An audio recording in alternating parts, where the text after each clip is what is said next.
तो वहीं ज्ञानवापी मामले और सुनवाई को लेकर राजनीतिक प्रतिक्रियाओं का जो दौर है वो भी जारी है और ऐसे में क्या कुछ कहना है बीजेपी नेताओं का वो आपको सुनवाते हैं। देखिए, तो तय है कि ज्ञानवापी मस्जिद जो कही जा रही है ये मूल रूप से काशी विश्वनाथ का मंदिर है। इसमें कोई एक प्रकार की जोर जबरदस्ती करे तो बात दूसरी है। औरंगजेब को तोड़ने का आदेश दिए तो तोड़ा गया, उसके बाद उसका पुनर्निर्माण हुआ, उसी के अवशेषों के ऊपर वो मस्जिद बनाई गई, सारी बातें यानी सब प्रकार से ऐतिहासिक प्रमाण है, वहाँ की जो स्ट्रक्चर है उसके प्रमाण है, पुरातात्विक प्रमाण है। तो इसलिए ये तो निश्चित है कि वहाँ पर जहाँ मस्जिद बनी है वो मंदिर की बना उसको तोड़ करके बनाया गया। वो भी फैसला करेगा।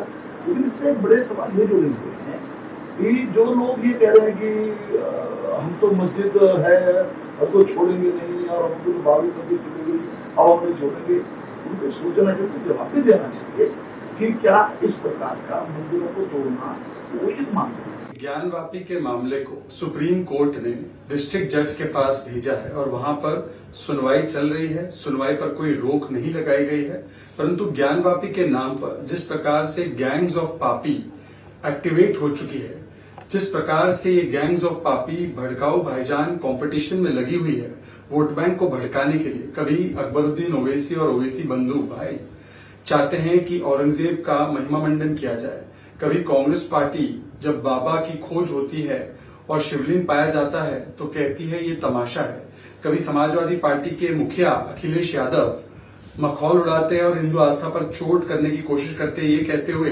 कि पीपल के पेड़ के नीचे अगर पत्थर और झंडा रख दिया जाए तो मंदिर बन जाता है। उन्हीं के पार्टी के नेता समाजवादी पार्टी के सांसद बर्ग साहब कहते हैं कि मुस्लिम कुर्बानी देंगे और अब इसमें तौकीर रजा जो कांग्रेस पार्टी के और प्रियंका वाड्रा के पोस्टर बॉय है सांप्रदायिक राजनीति के, जिनको चुनावों में कांग्रेस पार्टी ने मंच भी दिया था, वो भड़काने के लिए बयान देते हैं कि मुसलमानों को भी अल्लाह ने हाथ दिया है। वो हिंसा की धमकी देते हैं, कहते हैं कि ज्ञानवापी पर वो महाभारत भी हो सकती है दूसरी। इस प्रकार के भड़काऊ बयान देने का इनका मकसद केवल और केवल सांप्रदायिक तनाव पैदा। और इसी खबर पर ज्यादा जानकारी के साथ संवाददाता ओम पांडे हमारे साथ जुड़ गए हैं। ओम, फिलहाल क्या कुछ अपडेट मिल रही है या किस तरह का माहौल देखा जा रहा है वाराणसी में, क्योंकि ज्ञानवापी मामले पर आज 2 बजे कोर्ट में फैसला सुनाया जाएगा? देखिए, बिल्कुल साफ है, जैसा आपने कहा कि 2 बजे का समय होगा जब कोर्ट इस पूरे मामले को लेकर के फैसला सुनाएगी। लेकिन आपको बता दूं ऋतु, जिस तरह से इस पूरे मसले की बात कही जाए और कल जहां इस दोनों पक्षों को जो है जिला जज अजय कृष्ण ने विशेष ने सुना और सुनने के बाद लगभग 45 मिनट तक दोनों पक्षों की बहस हुई, दलीलें दी गई। इसके साथ साथ अगर बात करें तो डीजीसी सिविल के प्रार्थना पत्र अंजुमन इंतजामिया मस्जिद कमेटी की तरफ से जो आपत्ति है उस पर भी सुनवाई की गई, जिसमें से जिला जज ने सुनवाई के बाद पत्रावली सुरक्षित रखी है। अगर बात करें तो वाद की पोस्टनीयता पर मंगलवार को जो है यानी कल जिला जज के आदेश दिया था कि मुकदमे की सुनवाई के दौरान पूरे कचहरी परिसर में सुरक्षा की कड़ी व्यवस्था की जाए। इसके साथ साथ उन्होंने कहा कि अदालत कक्ष में वादी प्रतिवादी के पक्षकारों के उनके अधिवक्ताओं को छोड़ किसी अन्य को जाने से दोपहर तक 2 बजे तक रोक लगा दी थी। इसके साथ अगर बात करें तो कुल 23 लोग अदालत में मौजूद थे। कार्रवाई शुरू हुई। इसमें से अंजुमन इंतजामिया ने कहा कि पहले सुप्रीम कोर्ट के आदेश के अनुपालन में यह तय होना चाहिए कि राखी सिंह समेत जो 5 अन्य बनाम स्टेट ऑफ यूपी का वाद है वो सुनवाई योग्य पोषणीय है या नहीं है।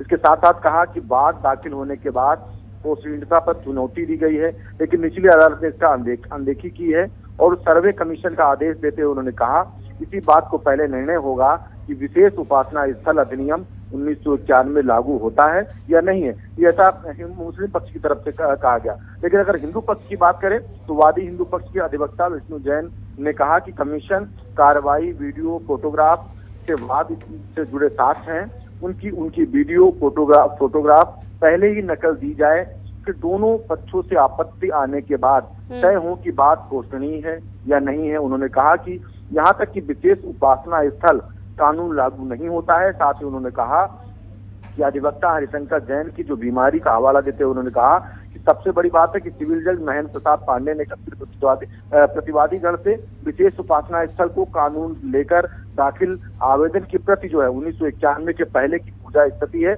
ऐसे में ऐसे कानून लागू नहीं होते हैं। तो जाहिर सी बात, जो 45 मिनट दोनों पक्षों में बहस हुई उसमें इन तमाम चीजों को रखा गया, तमाम दलीलें दी गई, लेकिन उन तमाम दलीलों के आधार पर आज कोर्ट का फैसला होना है और इन फैसलों पर सभी की निगाहें हैं कि आखिर जिस तरह से दोनों पक्षों ने इन तमाम चीजों को लेकर बात कही थी उसमें से क्या महत्वपूर्ण रहने वाला है। अगर इसके साथ अगर बात करें तो जिस तरह सिविल जज सीनियर डिवीजन जो रवि कुमार दिवाकर, उनकी ओर से जो नियुक्त बाद में हटाए गए थे कमिश्नर अजय कुमार मिश्र को भी अदालत में प्रवेश नहीं करने दिया गया। इसी संबंध में बताया कि सूची में उनका नाम नहीं है, लिहाजा उन्हें अदालत में नहीं जाने दिया जाएगा।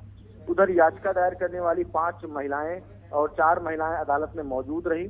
सुनवाई के दौरान अधिवक्ताओं ने सहयोगियों को प्रवेश नहीं दिया।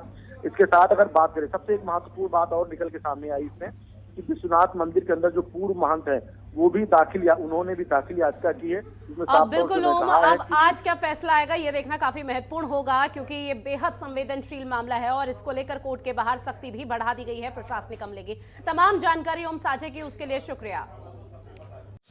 खबरों के निष्पक्ष विश्लेषण के लिए सब्सक्राइब करें Jantantra TV and press the bell icon. Never miss any update.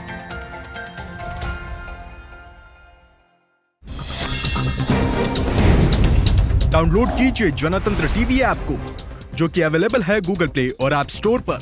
अधिक जानकारी के लिए अभी डाउनलोड करें।